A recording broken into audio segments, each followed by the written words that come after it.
परम पूज्य मेरे आराध्य गुरुदेव जी के चरणों में नमोस्तु। मौन रहना महाराज जी एक साधना और सोच समझकर बोलना एक कला है। अस्तु, जीवन को उत्कर्ष बनाने के लिए इनका प्रयोग हम किस प्रकार से करें? मौन रहना एक साधना है और सोच समझकर बोलना एक कला है, तो इन्हें हम अपने जीवन मौन को रहना दो कारणों में रह जाता है। एक साधना के लिए मौन हो जाता है और एक दोषवादे च मौन्यम। जब दोष कहीं प्रकट हो रहे हो तो मौन रहना जाना चाहिए। जब कहीं कोई आरोप प्रत्यारोप लगा रहा है उस समय प्रतिकार नहीं करना, मौन रह जाना। जब भी कोई गाली दे रहा है तो पलट के गाली मत दो, मौन होकर के सुन लो। उस समय मौन रहो, क्योंकि सामने गाली दे रहा है, उसका मुंह चलने दो, तुम्हारा मुंह बंद करो, वो अपने आप उसकी गाली उसी को जाके मिटा देगी।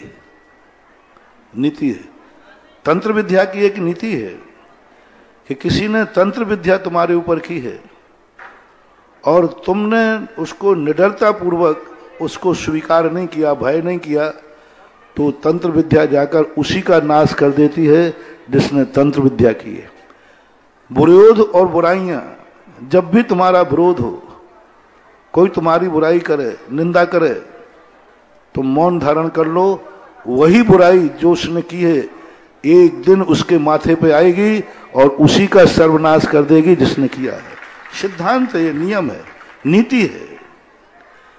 नीति है, विरोधी का विरोध यदि करोगे, यदि सामने वाला हमें गाली दे रहा है, हमारा विरोध कर रहा है, हम उसका प्रतिकार करेंगे तो फिर विरोध और होगा, तुम्हारी शक्ति कमजोर होगी।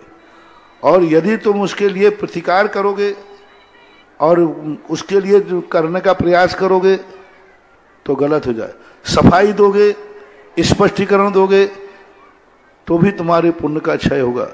तो मौन हो जाओ। पूज्यपाद स्वामी का एक बहुत बड़ी चीज है, दोषवादे च मौन्यम।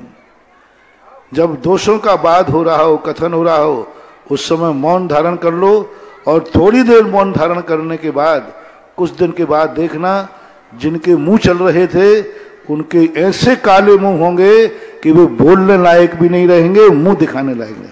पर तुम मौन धारण करिए रहना, तुम जल्दी उबलना मत, क्योंकि दुश्मन चाहता है कि तुम उबलो। दुश्मन चाहता है कि मेरी बात को इनको फील होना चाहिए। दुश्मन का नेचर फील होना चाहिए, उछलना चाहिए, वो देखने ये चाहता है।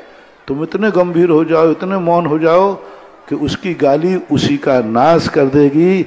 यह सबसे बड़ी नीति कहलाती है।